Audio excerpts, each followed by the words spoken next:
सतगुरु स्वामी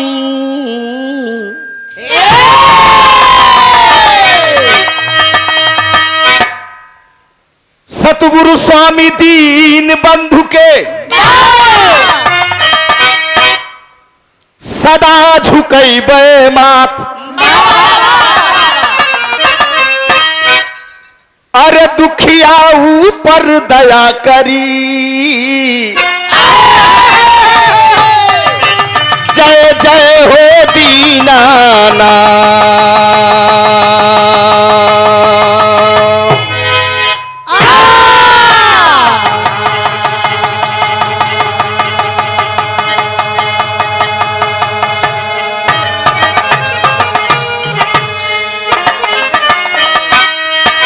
नमो नमो बिंदेश्वरी अरे नमो नमो जगदम कि अरे भक्ति जनन के कार्य हितमा अब करती कहाँ विलंब।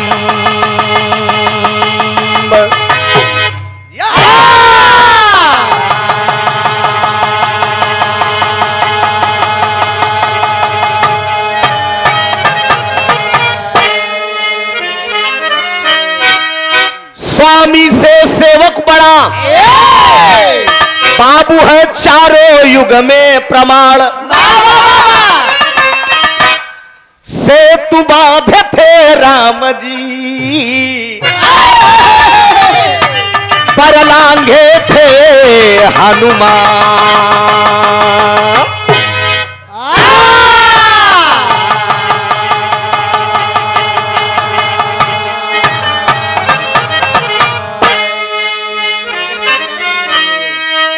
सरस्वती ने स्वर दिया बाबू गुरु न दियो ज्ञान।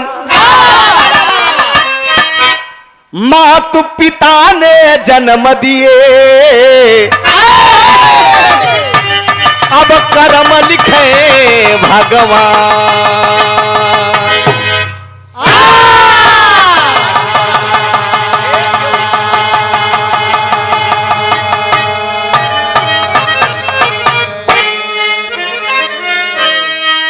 हमें चिंता नहीं उसकी हमें चिंता नहीं उसकी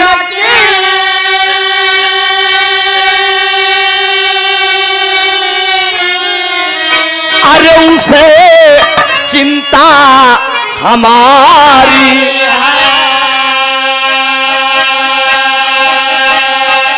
अरे मेरी पतवार का रक्षक अरे सुदर्शन चक्रधारी है।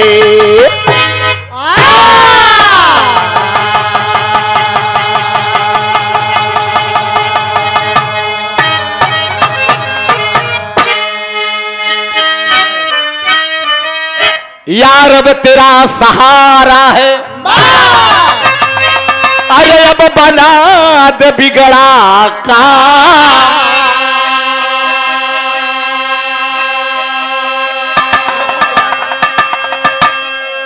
अरे बाबू जो कुछ सज्जन गढ़ जुटे अब सबको मेरा प्रणाम।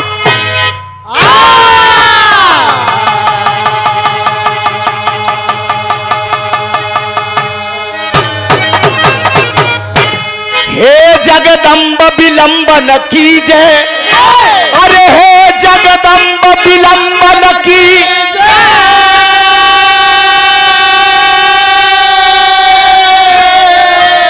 हे माई सुत है कष्ट में दर्शन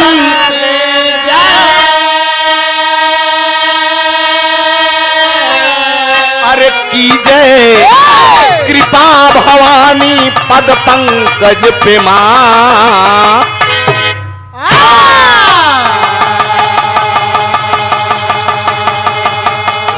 कीजे कृपा भवानी पद पंकज पे मां।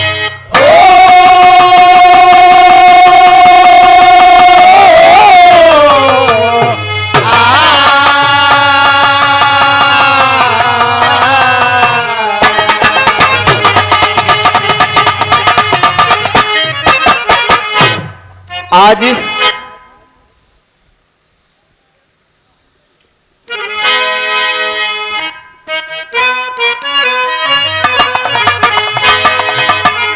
कर्पूर गौरम करुणावतारम संसार सारम भुजगेंदुहारम कर्पूर गौरम करुणावतारम संसार सारम भुजगेंदुहारम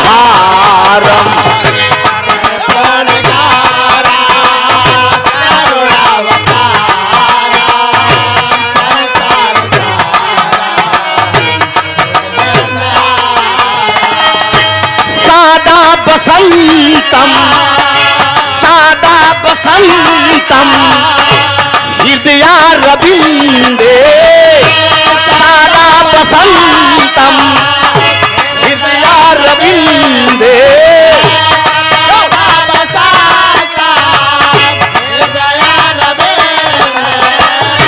सादा बसंतम हृदया रविंदे भावम भवानी सहितम नमामि कर्पूर गौरम करुणावतारम संसार सारम भुजगेंदुहारम कर्पूर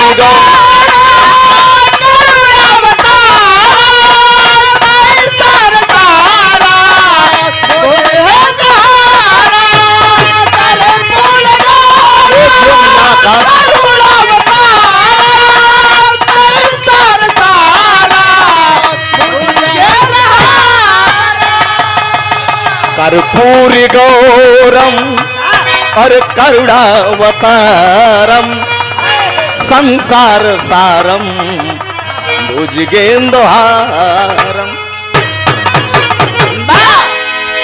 आज इस ऐतिहासिक धरती स्थान देवस्थल ब्रह्म बाबा वीरधाम वीरापट्टी कटेहरी बसंतपुर कटेहरी अंबेडकर नगर 16 कलापूर्ण आनंद कंद भगवान मुरली मनोहर का जन्मोत्सव पूरे हिंदुस्तान क्या पूरे विश्व में बड़े धूमधाम से मनाया जा रहा है। गत वर्ष की बात इस वर्ष भी लोकगीत सांस्कृतिक कार्यक्रम का आयोजन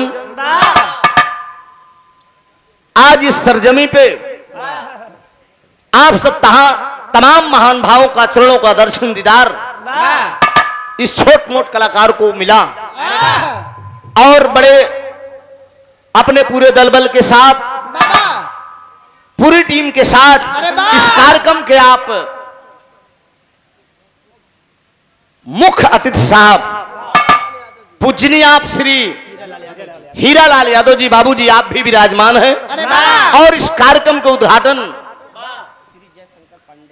श्री पूजनीय आप बाबू जयशंकर यादव पांडे जी पूर्व विधायक अयोध्या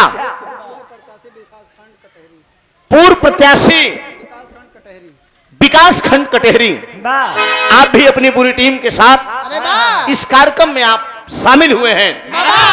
मैं गायक कलाकार त्रिभुवन नाथ यादव तीर्थराज प्रयागराज के धरती से आपके और आपकी पूरी टीम को तहे दिल से नमन और अभिनंदन करता हूं। सेवा कबूल करेंगे। ग्रामीण अंचल से चलकर आए तमाम हमारे बिरहा के हृदय सम्राट श्रोता बंधु पिता तुल्य बुजुर्गण हम उम्र साथीगण देश के भावी कर्णधार बच्चे सीतांशुया जैसी सावित्री जैसी मेरी माताएं बहनें और बगल में आज की रात मेरे साथी कलाकार आप आदरणीय बिरहा की बड़ी होनहार गायिका यहां से लेकर बॉम्बे तक बिग गंगा चैनल जैसे चैनलों पे बॉम्बे तक मेरा सफर रहा साथ में। आप उजाला यादव जी, बड़े भैया चंदू यादव जी। हाँ, लॉकडाउन से थोड़ा फासला हो गया, नहीं महीनवा में एक आध बार जरूर मुलाकात हो जात रही। हाँ, बहुत बहुत वंदन अभिनंदन। ये कार्यक्रम पहले ही कर देना चाहिए था, लेकिन आप लोग लेट कर दिए। खैर कोई बात नहीं, मातारी के 2 लाइन हो गए बा। कार्यक्रम इसी पर हम थोड़ा विराम दे दें। हेलो संचालक महोदय जी, आप है ना? कार्यक्रम को विराम दे दें, उद्घाटन के बाद शुरू होगा। हाँ, तो मैट थामिए आप अपने हाथ में। कोई चीज का सिस्टम है, नियम है। कार्यक्रम का उद्घाटन हो जाने के बाद मुझे शुरू करना चाहिए, लेकिन कमेटी का कोई पदाधिकारी आया नहीं, तो हम तो ड्यूटी करने आए हैं। आप खड़े हो गए तुरंत ना, इसलिए। मैं क्यों ना खड़ा हो जाऊं? पैसा लिया हूं, नहीं गाऊंगा तो अब 7 बजे हम यहाँ आए रहे भैया। हम 1 बजे घर से चले हैं नेताजी। 7 बजे मैं यहाँ ऊपर, तब से कमेटी वाले कब शुरू करा है जी? 6:30 बजे। 6:30 बजे आया था, कल शुरू करा। हमने कहा कुछ आवे दा भैया लोगन के, तब कि खाली टेंट और कुर्सी का सुनाओ। थोड़ा से कार्यक्रम की शुभारंभ होगा, उद्घाटन होगा, उसके बाद कार्यक्रम की शुरुआत होगी। आप लोगों के बीच में क्षमा चाह, माइक्रोफोन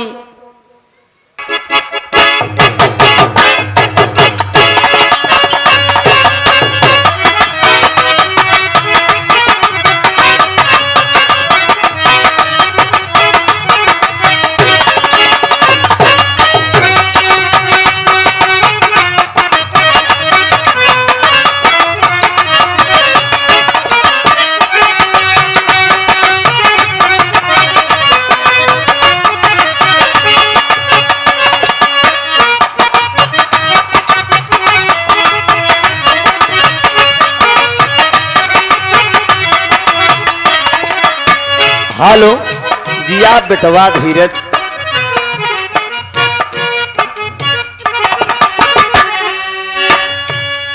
बढ़ जा भैया, बढ़ जा, दर्जा बदर्जा इत्मीनान से स्थान लेकर बढ़ जा। सीटी ने दे भैया।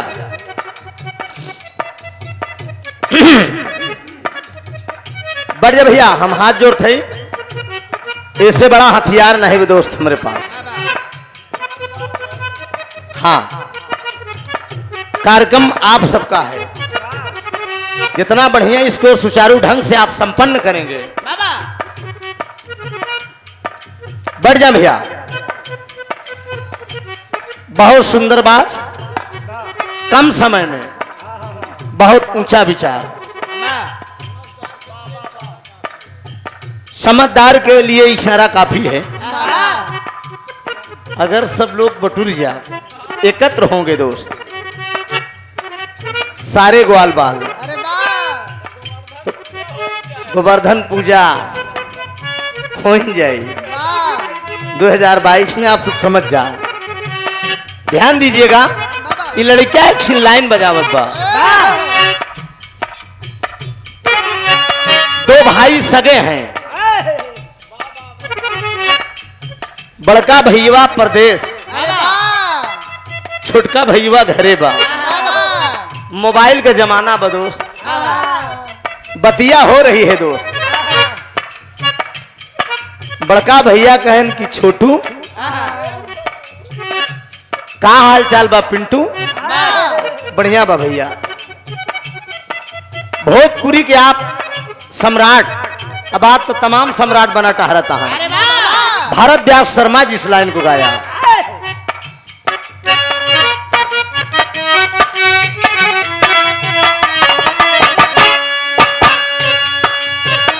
कैसे मोबाइल,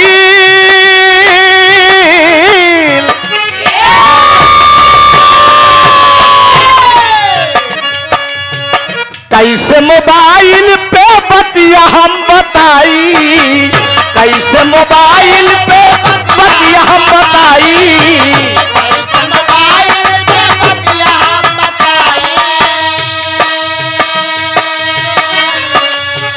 कैसे मोबाइल पे बतिया हम बताई, बाटहिया में दुख भारी हो।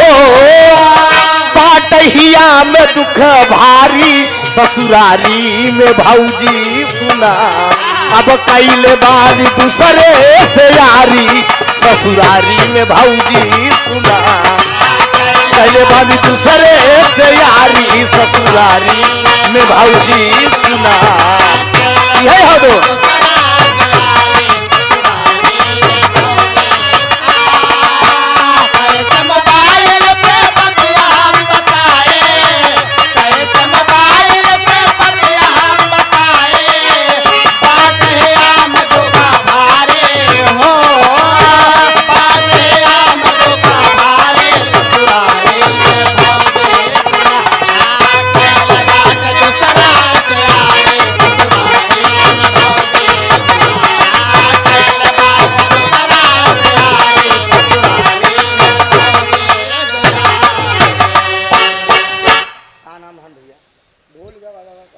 बेनाम बादशाह कोनो मतलब पाल जी अच्छा इतना याद बा हमार भी याद रहे बारे धीरज मुन्ना चचा की तरफ से पुरस्कार बहुत समाया का पुरस्कार बंदन अभिनंदन ध्यान दीजिएगा दोस्त आप सब ये लाइन रही भोजपुरी के बेटा माँ के दरबार में गया है विनती करते हुए कहना है कि आज तेरी कृपा है माँ तेरे चरणों की धूल लगाकर बड़ी बड़ी दुनिया में जाता हूँ लाखों की तादाद महफिल में जाता हूँ लेकिन गा बजा के अपने वतन को वापस आता हूँ ध्यान दीजिएगा आज तेरे चरणों की कृपा हुई इस मंच पर इस बालक को दोबारा आने का मौका मिला 2 साल पहले लॉकडाउन लग गया साल भर पहले यही मंचवा पे हम प्रीति पाल आए रहे आज फिर मौका मिला दोस्त उजाला जी के साथ बंदन करते हुए भक्त कहता क्या है कि अम्बे अम्बे जोगिनिया तोहर पीरा में रजनिया अम्बे जोगिनिया तोहर पीरा में रजनिया अम्बे जोगिनिया तोहर पीरा में रजनिया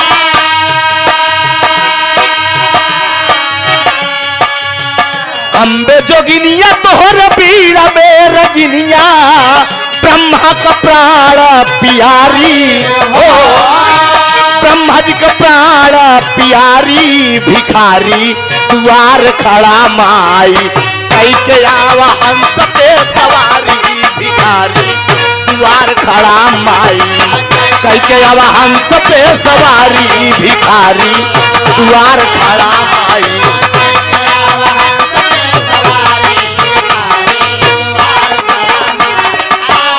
अम्बे जोगिनिया तोहर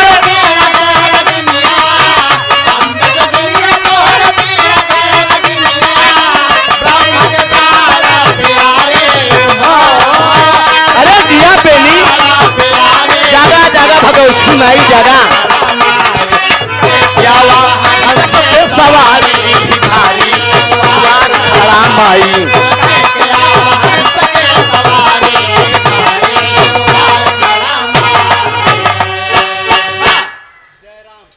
जयराम भैया की तरफ से 51 रुपया का पुरस्कार यह लाइन पर दोस्त बहुत बहुत बंदन अभिनंदन है दोस्त अच्छा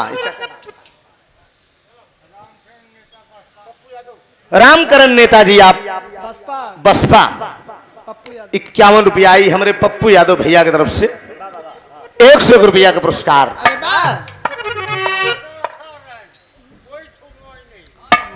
बढ़ जा लई आवा 22 में सारी सुनवाई है वो तो गना भाजपा में सुनवाई 100 रुपया का पुरस्कार बहुत बहुत प्रणाम बंदन अभिनंदन है दोस्त ध्यान दीजिएगा जो पढ़े लिखे भाई होंगे अंतरे के एक एक लाइन पर गौर करेंगे बैठा दो भैया सयान है बैठा दा इत्मीनान से कमेटी के अध्यक्ष जी बढ़ जा भैया बढ़ जा कार्यक्रम को संपन्न करा आप चाहे सपा वाले हो चाहे बसपा वाले चाहे भाजपा वाले चाहे कांग्रेस पार्टी चाहे अपना दल तमाम वगैरह पार्टी बन गई बा हाँ इसको आप संपन्न करिए दोस्त ध्यान दे ससुर मर्दनी काली कपाली महिषासुर मर्दनी काली कपाली नंद कुल में जन्म ली हूँ अष्टभुजा वाली हो अष्टभुजा वाली नंद कुल में जन्म ली हूँ अष्टभुजा वाली हो अष्टभुजा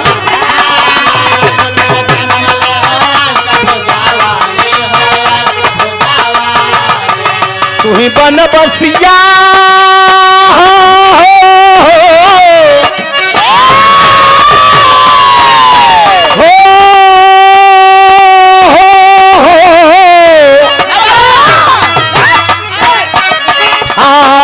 तू ही बन बसिया के असिया पुरवलू तू ही बन बसिया के असिया पुरवलू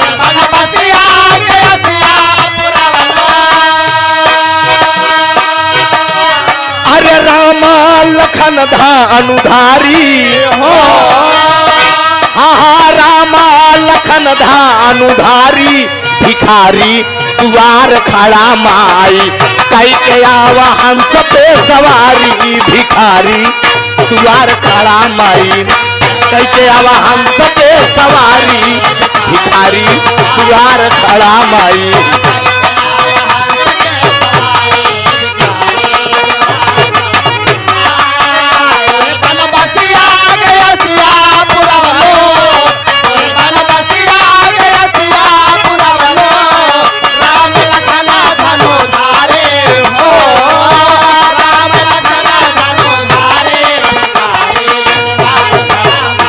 जागा भगवती माई जागा जागा जागा आकाश मुन्ना 100 रुपया का पुरस्कार राम समारे धुरिया कटहरी अध्यक्ष महोदय जी की तरफ से बहुत बहुत प्रणाम वंदन अभिनंदन है दोस्त परिवार आपका हरा भरा रहे 12 अंबेडकर नगर की धरती वंदन करते हैं दोस्त बड़ा सम्मान आप लोगों के बीच में मिलता है दोस्त और कई कार्यक्रम क्षेत्र में लिखा भी है और एक कार्यक्रम उजाला जी के साथ में नवंबर में 30 नवंबर के बाद यही क्षेत्र में कहें बहुत बहुत आप सबका प्यार दुलार मिलता है दोस्त दूसरे अंतरे में फिर कहना है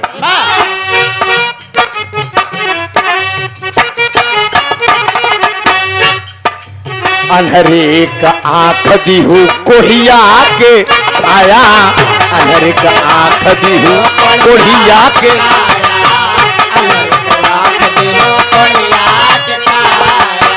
बझी निकलाल दीहू निर्धन के माया हो निर्धन के माया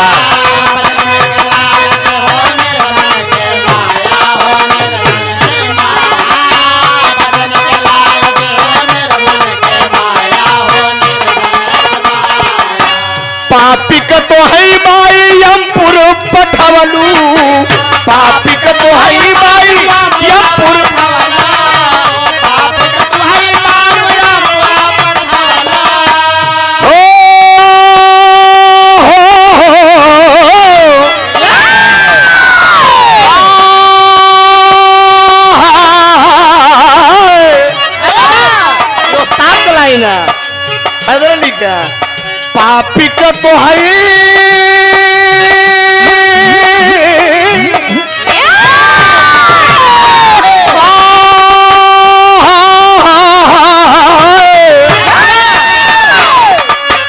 पापिक तो है माई यमपुर पठवलू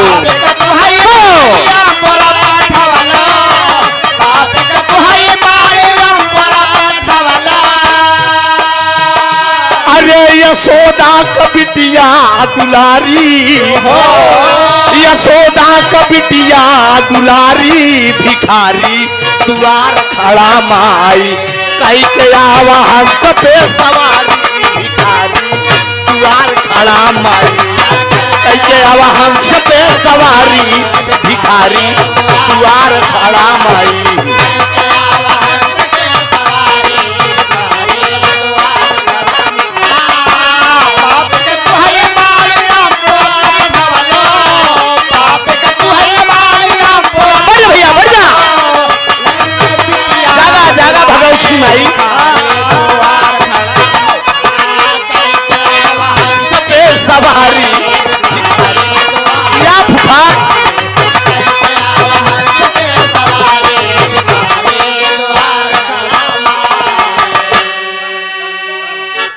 महेंद्र भैया आप दरबपुर से 1 रुपया का पुरस्कार है, बहुत बहुत प्रणाम है, आशीर्वाद की परीक्षा है।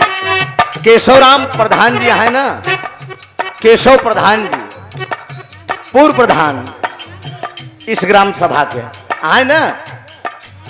अच्छा अच्छा, और यहाँ वर्तमान प्रधान तो मोबाइल खींचता है। हाय हाय हाय, क्या बात है। 100 रुपया का पुरस्कार, बहुत बहुत वंदन, अभिनंदन है दोस्त। ध्यान दें आप सब, लाइन पे आखिरी लाइन है। मैं किस खानदान का हूँ दोस्त।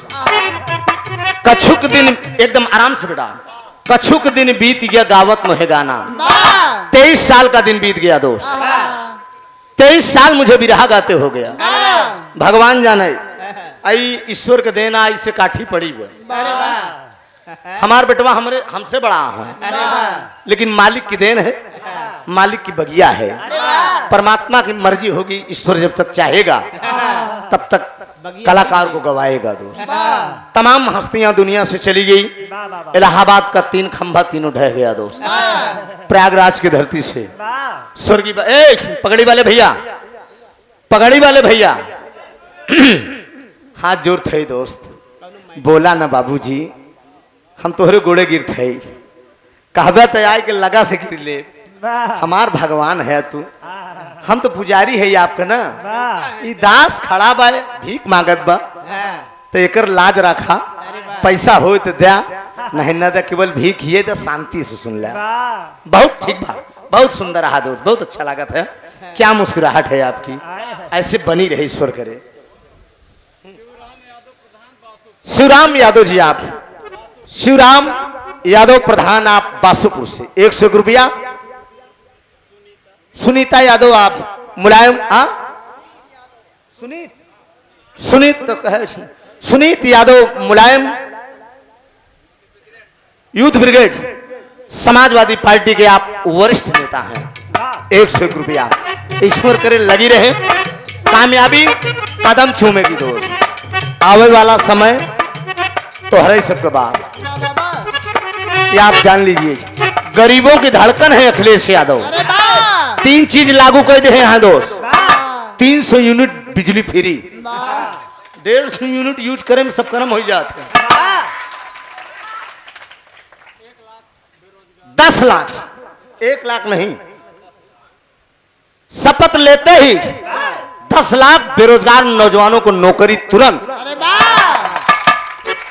के बजाय ढोलिया वोलिया, आंगनबाड़ी की जितने भी कार्यकर्ता बैठाए गए हैं, सबको बहाल कर दिया जाएगा, ये जान लीजिए।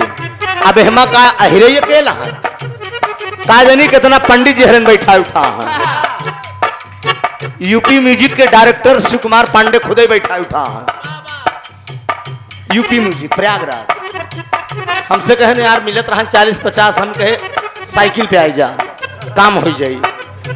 ये आप ध्यान दें, हमारे नेता के नीतियों के विषय में बताने वाला होना चाहिए। बहुत से ऐसी योजना अखिलेश यादव कर दिए हैं, लोगों को पता ही नहीं है। मौका मिलेगा तो हम बताएंगे इसी मंच से, बता के जाएंगे आप लोगों को कि हमारे नेता ने क्या क्या किया है दोस्त। ध्यान दीजिएगा, लेकिन किसी के हृदय पे ठेस नहीं लगना चाहिए। आखिरी लाइन है, ध्यान दीजिएगा।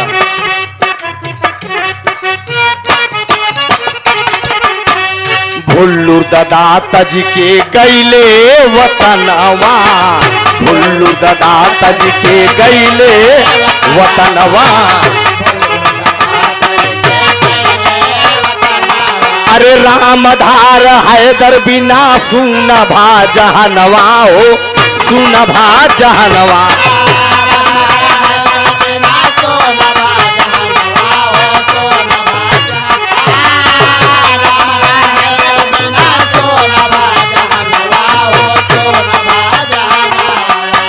राजा रामपाल,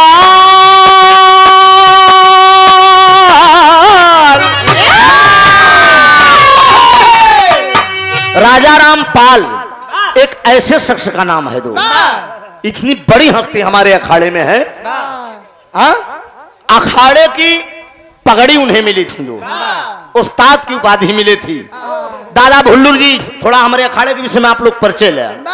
दादा भुल्लुर जी हमारे प्रयागराज कोतारी गांव के रहने वाले थे, अनपढ़ थे, विदाउट एक अक्षर नहीं पढ़े थे, अनपढ़ थे। मां शारदे के चरणों में जाकर माथा टेका। मां शारदे ने उन्हें साक्षात वरदान दिया था। अंदर आत्मा से आवाज आई, मंदिर से आवाज आई है, एक फूल गिरा, आवाज आई कि दादा भुल्लुर जी बोले कि जो मैं गाऊं वो गीता पुराण में मिले। मां शारदे ने आशीर्वाद दिया, जाओ बेटा, जो गाओगे वो सत्य होगा। दादा भुल्लुर जी वरदान लेकर मैहर से जब आए, एक फूल उनके पीठ पर गिरा, वही लेकर आए दोस्त, दुनिया में परचम लहराए। दादा भुल्लुर के परम शिष्य दो शिष्य निकले, बाबू रामधारी यादव जी, प्रयागराज झूसी, गायक नहीं, कवि नहीं, विद्वान थे दो। भगवान जाने पुराण खरीदे में, रामायण खरीदे में अपन पूरी संपत्ति बेच डाले, यहां तक घर भी बेच डाले। बाबू रामधारी जी, दादा राजाराम उस्ताद केवटलिया निवासी, उस्ताद की उपाधि मिली, उन्हें पगड़ी मिली। अब बाबूजी बहुत बड़े भक्त थे। आज वही पगड़ी बड़े अखाड़े में छीनी छीना चल दिबे।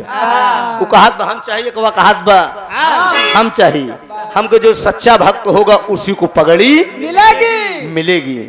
तो कहना है दोस्त, राजा रामपाल छोड़ गईले नगरिया, राजा रामपाल छोड़ गईले नगरिया, राजा रामपाल छोड़ गईले नगरिया, राजा रामपाल,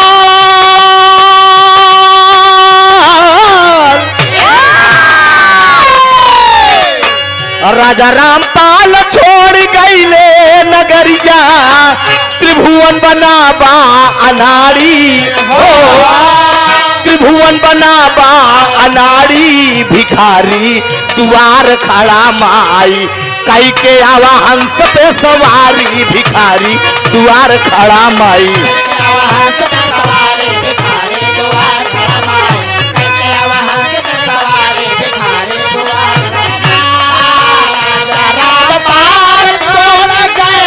बहुत छे मुन्ना, बहुत छे।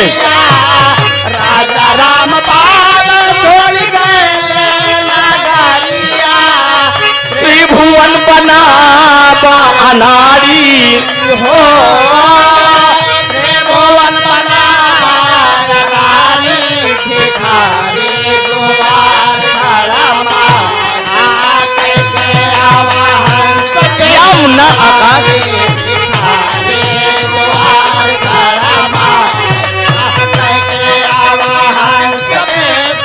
मैया मैया मैया मैया।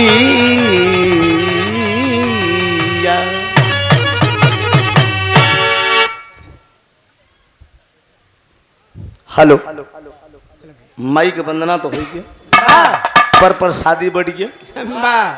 जितना देवी देवता रहे, हाँ, अपने डीह त्योहार पर बनाए गए। हाँ, अरे कोनो रस्सी में नहीं, पगाहा में नहीं, देना पवाना के हिसाब से। देवता भी कई प्रकार को होती, ग्रामीण देवता, क्षेत्रीय, हाँ, राष्ट्रीय, अंतरराष्ट्रीय। अब अंतरराष्ट्रीय में जैसे देवा आदिदेव भोलेनाथ, ये अंतरराष्ट्रीय देवता है। अंतरराष्ट्रीय देवी, अंतरराष्ट्रीय देवी नहीं जानता, पार्वती, लक्ष्मी, सरस्वती, ये सब अंतरराष्ट्रीय हैं। अंतरराष्ट्रीय साण नंदी महाराज। अरे बाप रे बाप, इहो को सही में खोज बा। जौनन खेत में हो वही में आपन मुंह मार दें, इनकर कोनो रोक टोक जहाँ जहाँ वही ले लें। दू लाइन के कोनो झटके में बेटा, धीरज, कोनो झटके में प्रसादी मार दे, चढ़ दे, अब खाली हो जाए, एक ठीक लोग गीत गा दे भगवान कन्हैया के विषय में। उसके बाद नंबर उजाला जी का आ जाएगा। मास्टर नंबर आ जाए, खड़दला।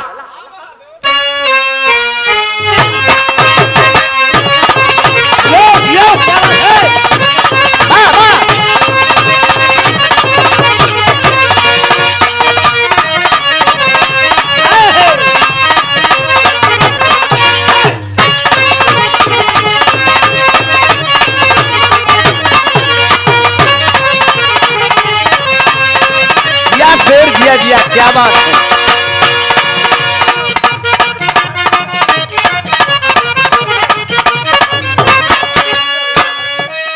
रामप्रीत यादव जी, आप इसी ग्राम सभा के आप निवासी हैं। 101 रुपया का पुरस्कार यहाँ लाइन पे देते हैं। बहुत बहुत प्राम बा, जे भाई देत बा उहू के, जे नहीं देत बा। लॉकडाउन तो लगे रहना, कमाई भी कमजोरे हो गई बा, लेकिन अंबेडकर नगर का धरती उतनी गरीब नहीं बा। यहाँ गन्ना का खेती होता हाँ, अब बगले मिल भी बा। हाँ, पैसा का कमी नहीं बा दोस्त, हमें मालूम बा। मास्टर इशारा करत है, जिया बेटा। ओहो, यही लॉकडाउन में लड़केवा के बियाह हो गया। मनीष, यही लॉकडाउन में ये लड़केवा के बियाह हो गया 2 मई का। और वही दिन प्रधानी को चुनाव को गिनती हमारे यहाँ रहन प्रयागराज, समझा। हाँ, हमसे कहा चाचा कैंसिल कर दे का, हम कहे निपटाई ले जैसे निपटाई। जाता हूँ गिनती गिन अपन। एहर टहर बेमतलबे की टहर भया, कम से कम एक जगह टहरा। हाँ, इशारा करत बा, वही याद में एक लाइन बजावत बा लड़का।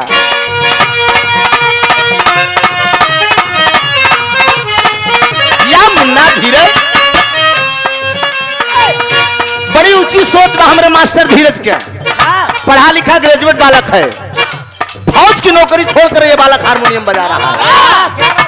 फौज की नौकरी को त्याग दिया, घर वाले रिश्तेदार नाराज हो गए कि तुम नौकरी कर लो, फौज की कहा नहीं मैं हारमोनियम बजाऊंगा। ये शौक होती है कलाकार की, भक्ति रस से सेवा करते हैं। शहीद कुआर के नवरात्र में भगत लोग लाइन लगावत थी माई के कैसे। निबिया के दरिया के डोलिया बनल बा, निबिया पतैया ओहार। निबिया के दरिया के डोलिया बनल बा, निबिया पतैया।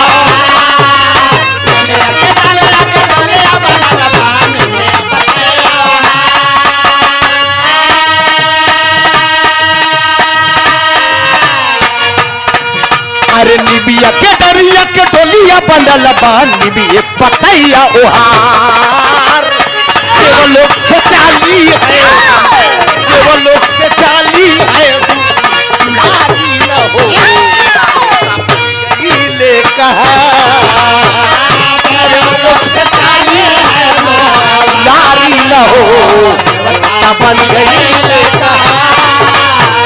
केवल लोग से चाली है, नारी न हो बन गई ले कहा।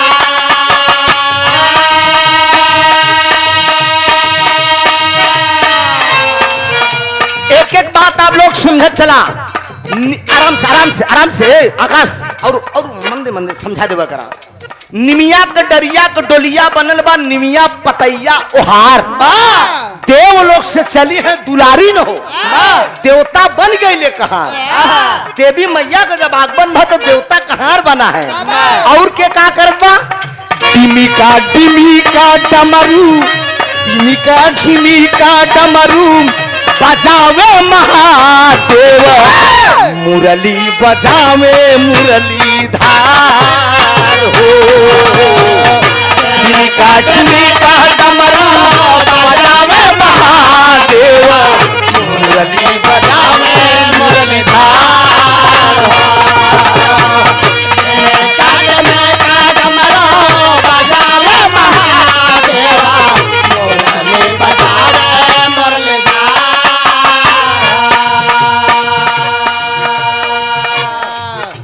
आदरणीय रामजीत यादव जी, आप फौजी साहब, यह लाइन पे 101 रुपया का पुरस्कार।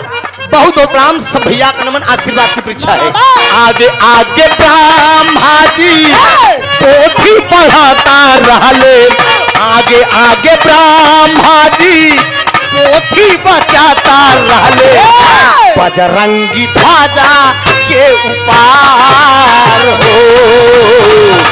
आगे आगे ब्रह्मा जी पोथी बचाता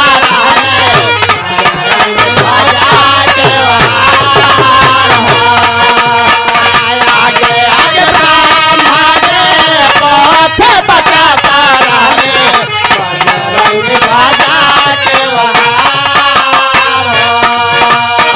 आगे आगे गणपति कर अगुआई मुसवई पे होई के सवार आगे आगे गणपति कर अगुआई मुसवई पे होई के सवार आगे गणपति करे अगुवाई मुसवा पे होई के सवार आगे आगे गणपति कर अगुआई मुसवई पे होई के सवार देवलोक से चाली है देवलोक से चाली है लाली ना बन गई ले कहाँ देवलोक से चाली है लारे नहोर बन गए ले कहा देवालोक से चाले है दो लारे नहोर बन गए ले कहा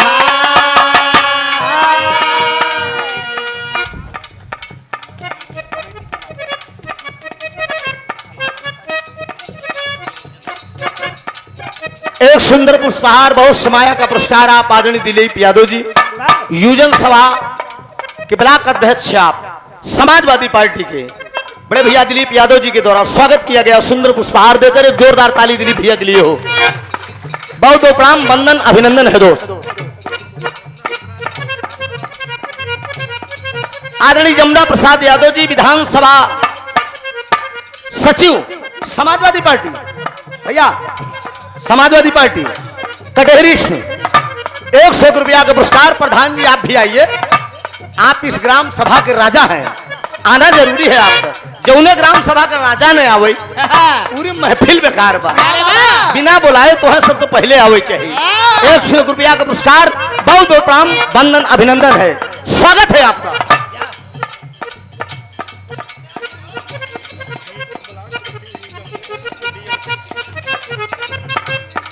डीएम सिंह जी आप भीटी ब्लॉक सभा अध्यक्ष समाजवादी पार्टी के युजन सभा 101 रुपया का पुरस्कार ठीक है बेटा कोई बात नहीं सुंदर पुरस्कार बहुत बहुत प्रणाम सब भैया का नमन है करके नैहर से आई मैं बीटेक बलम पढ़ी लिखी मेहरारू संकेत करत बा करके नैहर से आई मैं बीटेक बलम मर गई मैं गेहूं काटते काटते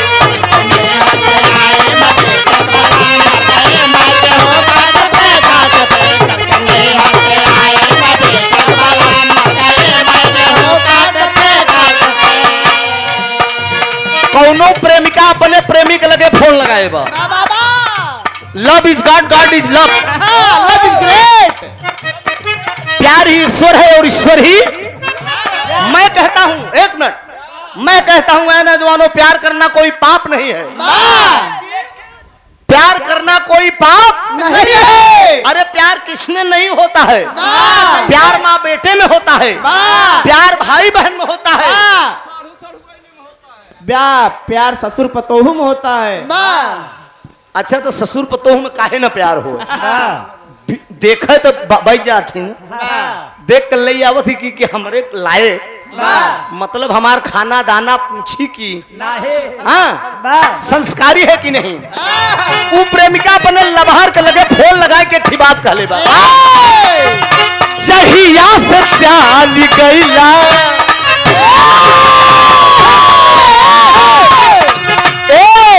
जहिया से चाल गईला गोदी में खेला के जहिया से चाल गईला गोदी में खेला के जहिया से चाल गईला गोदी में खेला के एके प्यार बोलत छी प्यार का डोर के करे ऊपर पड़ जाए कोनो ठिकाना नहीं बा महतरिया पत रहबे में लड़केवो पे होई गया इशारा बाऊ कहा का बा चाहिया से चाल गईला चाहिया से चाल गईला गोदी में खेला के चाहिया से चाल गईला गोदी में खेला के जहिया से चाल गईला गोदी में खेला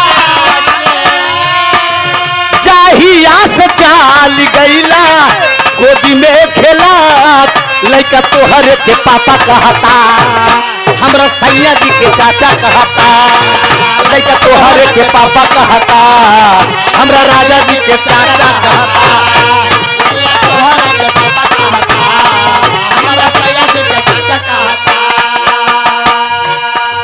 हिंटन पैरामेडिकल कॉलेज मैनेजर आप पप्पू यादव जी 101 रुपया का पुरस्कार। 101 रुपया अमरजीत पाल आप जिला सचिव पिछड़ा वर्ग समाजवादी पार्टी से बहुत बहुत प्रणाम। आशीर्वाद की परीक्षा है। तनिक आराम से बाबू दुकानदारी बा रुक जा।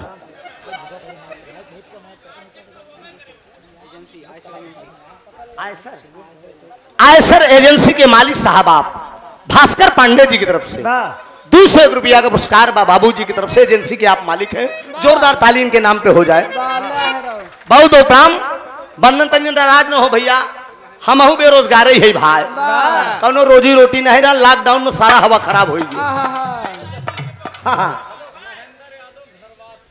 महेंद्र यादव जी आप घरवास से 101 रुपया का पुरस्कार। क्या है? आशीर्वाद की परीक्षा है। आशीर्वाद दीजिए हम बच्चे अपने कला में कामयाब हो।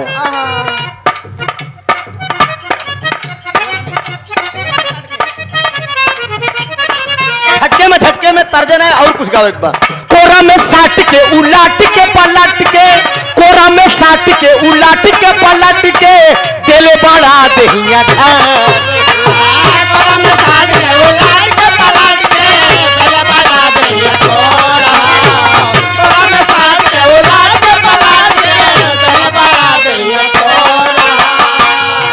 साट के उलाट के पलट के, दिले बारा दहिया तू रहो।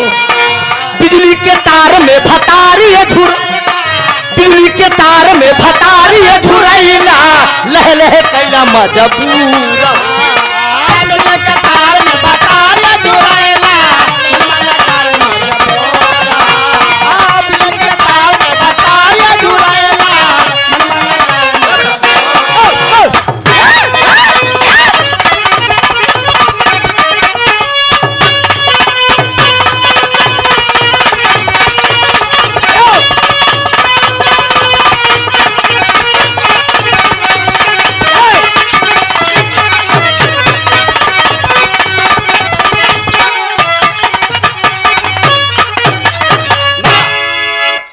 शेर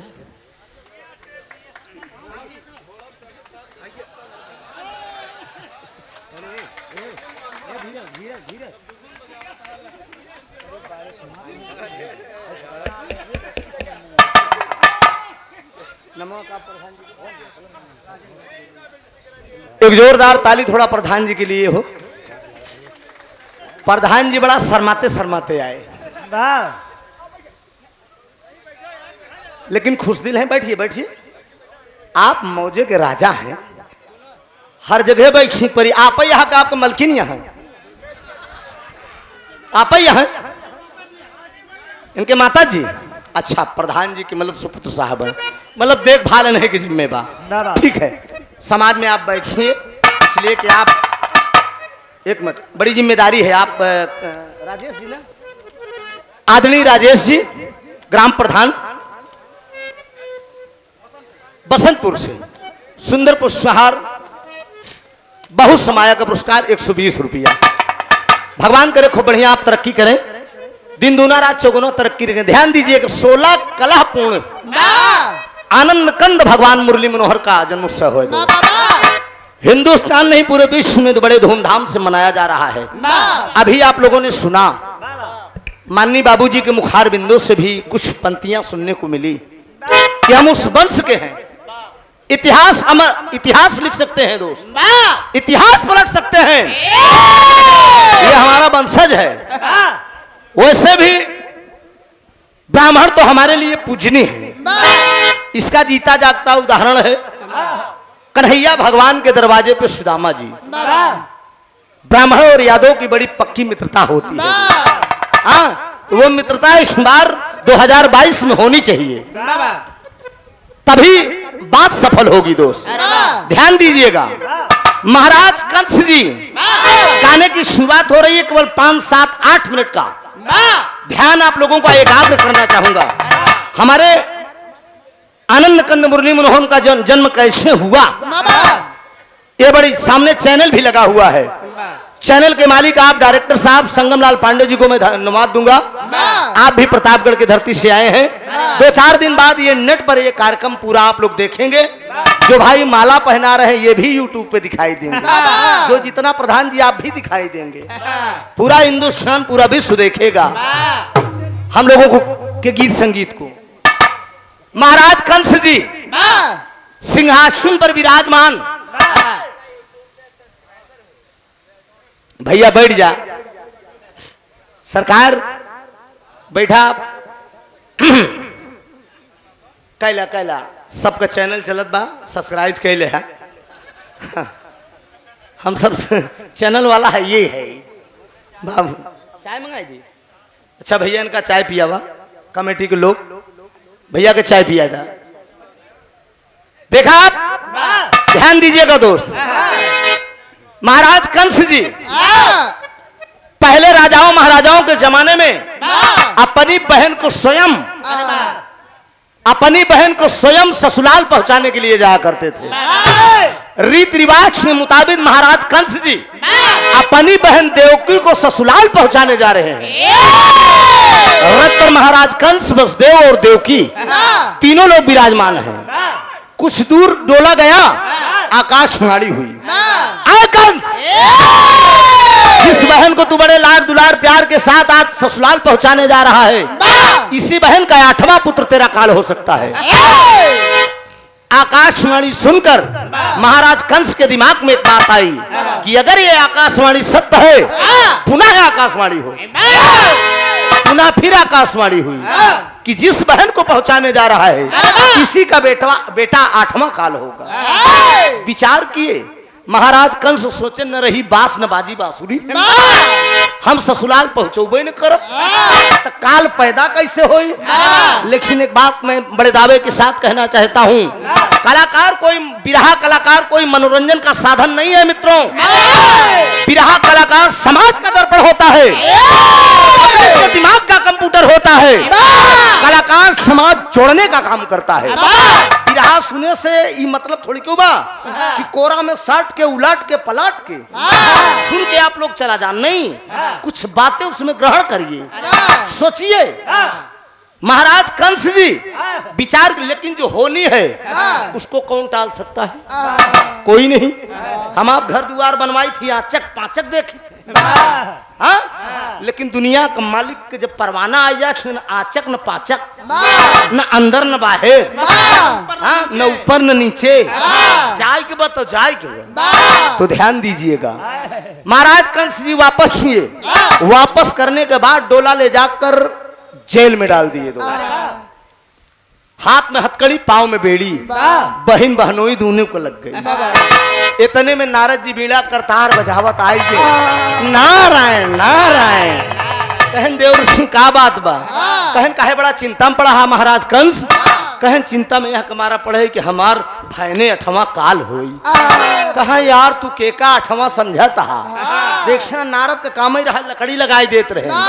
कहन 1 से गिनबे, 1 से गिनबे तो 8वां काल है यही बा। अगर 8 से गिनबे, 8 7 6 5 4 3 2 1 पहले काल हो सकता। लकड़ी लगाए के निकल गए, तर्ज लगे बेटवा उस्ताद हैदर वाली।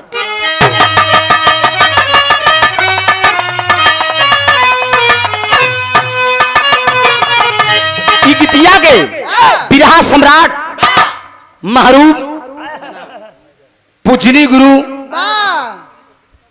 अली जनाब हैदर अली जुगनू गाया करते थे दोस्त। आज दुनिया में नहीं है दोस्त। मालिक करे स्वर्ग में उच्च स्थान मिले उन्हें, एक जात का मुसलमान हो के दोस्त। गीता ग्रंथ का अगाध ज्ञान था दोस्त। एक जोरदार ताली हमारे गुरुजी हैदर अली के नाम पे आप लोग बजा दीजिए। बारे अम्बेडकर नगर की धरती, यह लाइन उस्ताद हमारे गाँव है कि अरे कैसे का, कि अरे कैसे का अरे मनाई हो,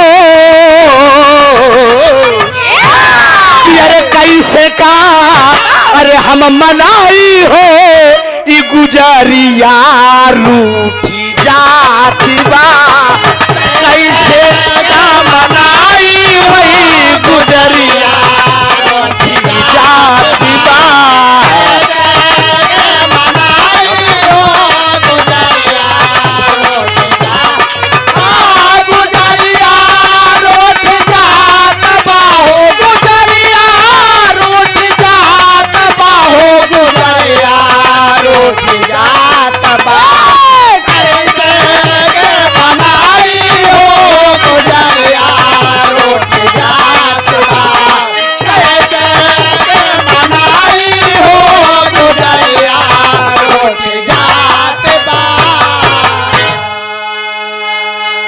एक सुंदर पुष्पहार, साथ में 500 रुपया का पुरस्कार। अरे वाह गायक कलाकार आप मनीष लाल यादव जी, आप जिला जौनपुर के धरती से बहुत सुंदर कलाकार हैं दोस्त। बिरहा का बड़ा होनहार गवैया हैं। एक कई कार्यक्रम तो बहुत से यही सुल्तानपुर में ही शायद कांदीपुर के लगे ना, चांदा में। हाँ, स्वामी जगन्नाथ जी के भंडारा रहा ही देखे इनका। और 2017 में ना, 2017 में हम लोगों से पहले 2017 में आप सब गए रहे, आप लोग 18 में, 17 में हम सब गए रहे, हम और उजाला जी वगैरह और कलाकार रजनीगंधा, देवालाल, तमाम लोग गए थे। और 18 में मनीष लाल जी बिग गंगा चैनल पे गए थे देश, एक अपनी अलग पहचान और अपनी छाप छोड़ा। तो भगवान करे कि खूब बढ़िया गावत जा, कहीं के भी हो, कोई भी कलाकार हो, किसी अखाड़े का हो दोस्त, ईर्ष्या की भावना नहीं होनी चाहिए। हम तो चाहे थी सबसे छोट हम ही है, जान ले, हम सबको बगल ही खड़ा हो जाए तो नाने की दिखाई थी। हाँ, ये आप जान, हमारा नाम इलाहाबाद में रख दे नटवा। एक जयलाल प्रजापति हमारे इलाहाबाद के हैं, वो कहा यार तो हार नाम नटवा नहीं तो हार नाम बाघा है। हमारा उनकर गाना हो कि सारी रात का कहरे ही होत रहेगी, हमके लगाई लिया बाघे तरह झपड़बुद हमको देखा अधर बंदिश छंद का कहा रहा, हमके अगवाई दे बातों का बात मौके में मनीष कहूँ हो जाता। तो ये भगवान करे खूब आप तरक्की करा, एक सुंदर पुष्पहार के साथ दिन दुनारा चौगुना तरक्की करें दोस्त। 17 सितंबर विश्वकर्मा पूजा के शुभ अवसर पर आल्हा का प्रोग्राम है, स्थान सेनपुर, काम सराय, गायक कलाकार आप फौजदार सिंह जौनपुर, परशुराम पूर्व प्रधान पहाड़ी, आप सब सादर आमंत्रित हैं दोस्त। ये आल्हा का प्रोग्राम बा, 151 रुपया का पुरस्कार बा। ये आप सब 17 सितंबर का आनंद लिया, दिन में बाकी रात में, दिन में है दोस्त। ये स्थान आप जान ला, वहां स्थान पे पहुंच के आनंद ले आप, ध्यान दे दोस्त। लेकिन हर होत का बाबूजी लाइन बा,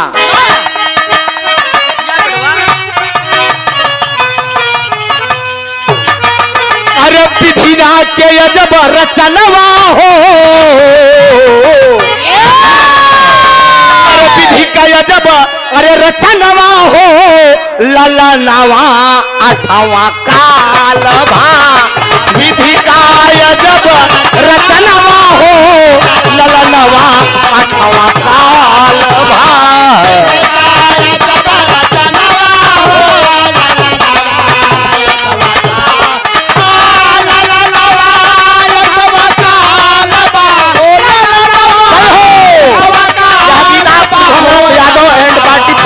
सुन रहे हैं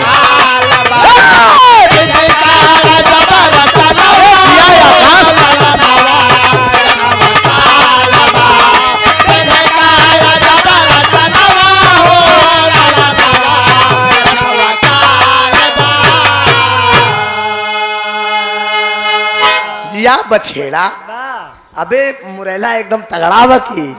हाँ, अरे तो खुराकी बड़ी तगड़ी बेन, बिना शादी ब्याह है आदमी। हाँ, बिना नहीं ऐसा ना करा।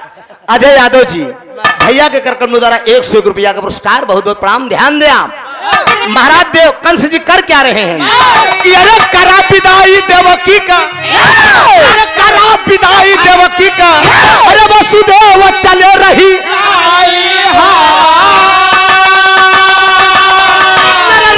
हुआ सवार संग, हुआ सवार संग में वह देवकी का सग भाई हो, ललनवा 8वां काल भा।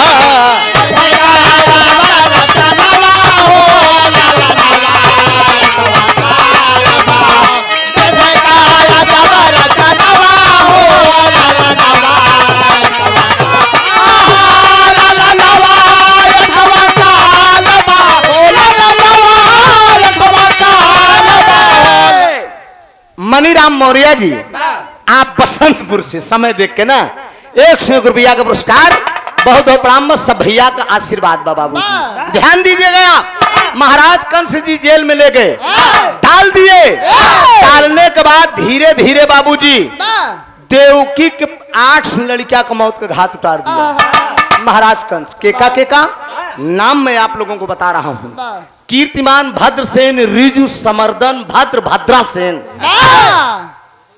ये 6 बेटे थे। भगवान कन्हैया के 6 भाइयों का ये नाम है। वाह, सातवां कौन थे? बलदाऊ थे, जो कि नक्षत्र रोहिणी ने गर्भ से ही चुरा लिया। अरे 8वां कौन हुए? भाव दिया गया। भादो मास नक्षत्र रोहिणी, भादो मास नक्षत्र रोहिणी, अरे आधी रात की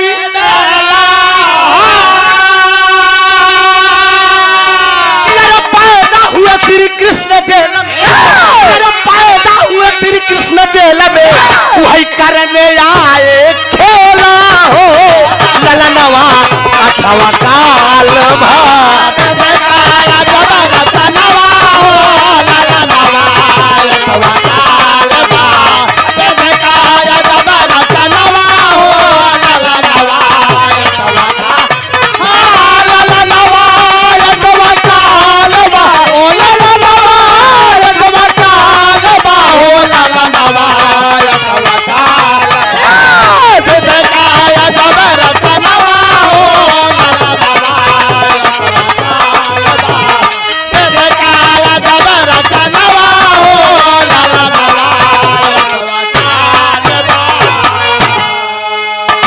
आनंद कंद भगवान कन्हैया का अवतार हो गया। जेल के अंदर पैदा हुए थे। ध्यान दीजिएगा, हैदर उस्ताद हमरे गावत रहे कजरी में कि भादो नक्षत्र रोहिणी अष्टमी की रात सखी, भादो नक्षत्र रोहिणी अष्टमी की रात सखी, होती थी बरसात सखी। भगवान कन्हैया जब पैदा भर हैं, जवन बारिश होत रही, दिन बुधवार रहा, नक्षत्र रोहिणी था, भादो मास था दोस्त, भगवान कन्हैया का अवतार हो गया। जब जेल में पैदा भयन तो हाथ का हथकड़ी पांव को बेड़ी अपने आप खुली, पहरेदार अपने आप सोई गए, भगवान जेल में पैदा हुई। आहै केहू को ताकत, पांव को बेड़ी हाथ का हथकड़ी खुल गई, और जो पहरेदार हर जुटा रहे ले ना, अपने आप लुंड मुंड हो गए। देवकी माई रोवई लागी, कहन सैया बड़ा सुंदर लड़का पैदा भवन का मालूम की भगवान अवतार ले। ध्यान दे, गाना हमारी आपकी पुराने कितनी अच्छी है, गवैया केवल बढ़िया ढंग से गावे वाला हो चाहिए, बताने वाला होना चाहिए दोस्त। देखा देवकी माई का पता कि भगवान अवतार ले ले हैं, बसदेव जी के पैर पकड़ कर स्वामी लड़किया बड़ा निक हमारे भैया मार रहे हैं। बसदेव भी रो रहे हैं, उन्हों का हाथ कड़ी पांव के बेड़ी खुल गई। मालिक की मर्जी देखी, आंधी पानी के साथ एक सूप आएगी दोस्त। हम आप जो है डल्ला पे लेटी थी, भगवान कैसी माया देख लो, सूपे में लेटता है।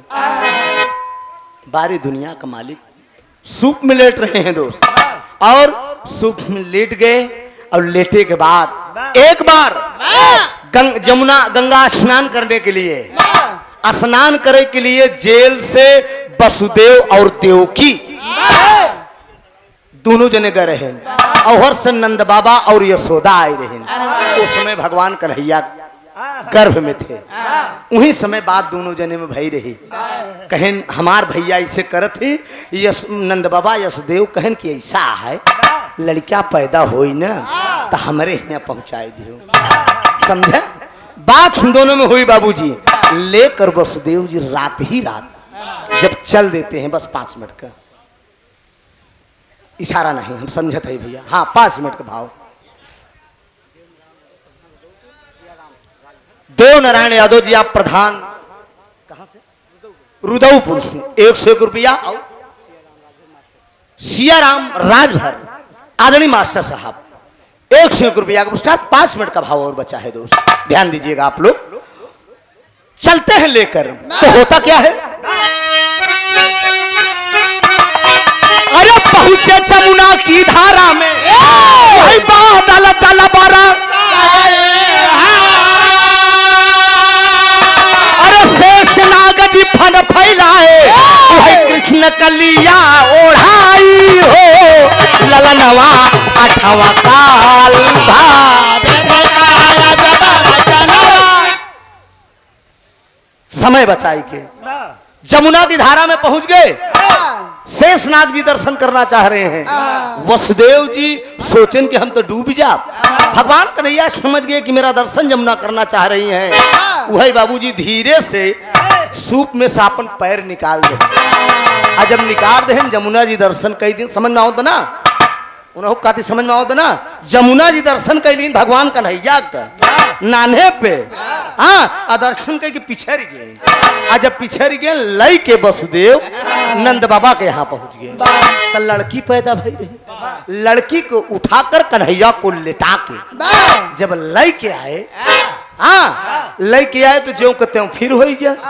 जब रोने की आवाज आई सिपाही जग गए। जाए कि महाराज कंस से बचाएं कहें तो हार तो दुश्मन पैदा बाबा। महाराज कंस जी बड़े दल बल के साथ आए और कहें वाह आकाशवाणी यही है। और जब उठाएं तो लड़की निकल गई। और जब लड़की निकल गई तो कहें कहाँ गई आकाशवाणी तेरी ऊपर वाले। तेरी आकाशवाणी झूठ हो गई है तो लड़की पैदा हुई है। और वही बाबूजी वो महाराज कंस करते क्या हैं, एक मिनट बेटा, महाराज कंस करते क्या हैं, उस लड़की को उठा के उस लड़की को उठाकर महाराज कंस पटकना चाह रहे हैं। जब पटकना चाह रहे हैं वो लड़की तुरंत हाथ से छूटती है। छूटने के बाद आसमान से आकाशवाणी करके बोलती है अय मूर्ख, अय राजा कंस, तू क्या मुझे मारेगा? तेरा मारने वाला काल तो पहुंच चुका है, गोकुल पहुंच चुका है, तू मुझे क्या मारेगा? और हाथ से महाराज कंस के वो लड़की छूटती है। और छूटने के बाद कहां जाती है?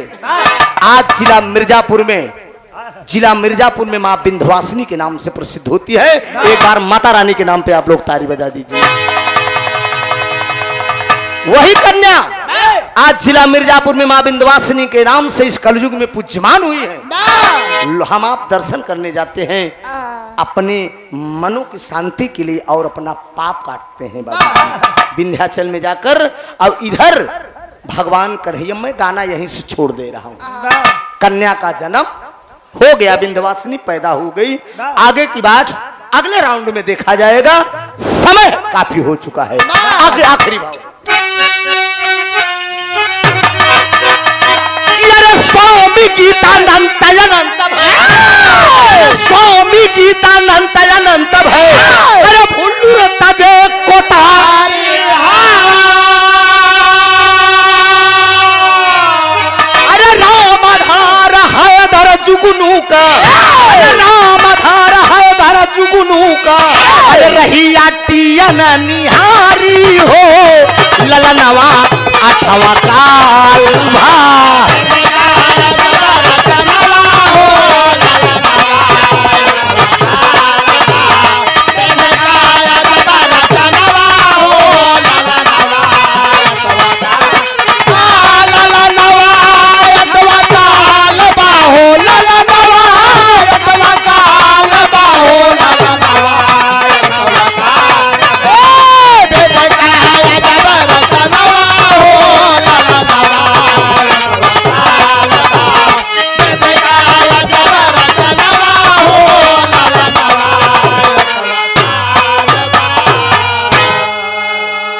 आज इस कार्यक्रम के अध्यक्ष महोदय जी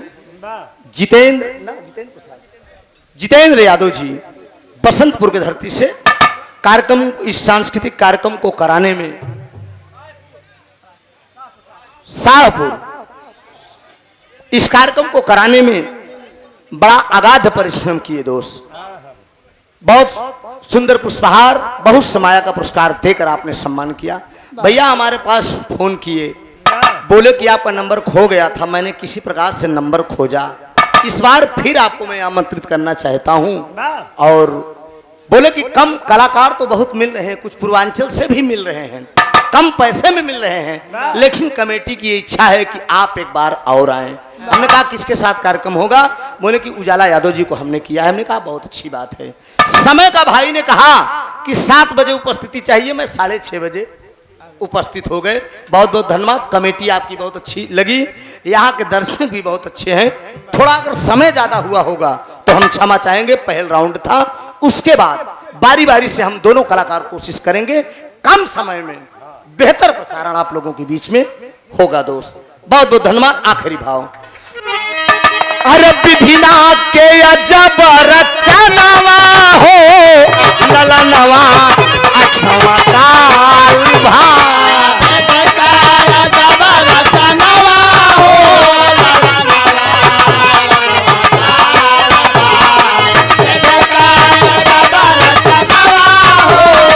ललनवा अठवा काल बहुत बहुत धन्यवाद। बहुत अच्छा लगा आप लोगों के बीच में आके। अब सेवा आप सब उजाला जी से लीजिए दोस्त। बहुत बहुत धन्यवाद। आशा है कि आप लोगों को गीत पसंद आए होगी और एक एक बात समझ, पगड़ी वाले भैया समझ में आए बना आप दोनों जने के न समझ में आए तो हमसे पूछा फिर आए के कहा तू ही इशारा ज्यादा करते रहा। बहुत बहुत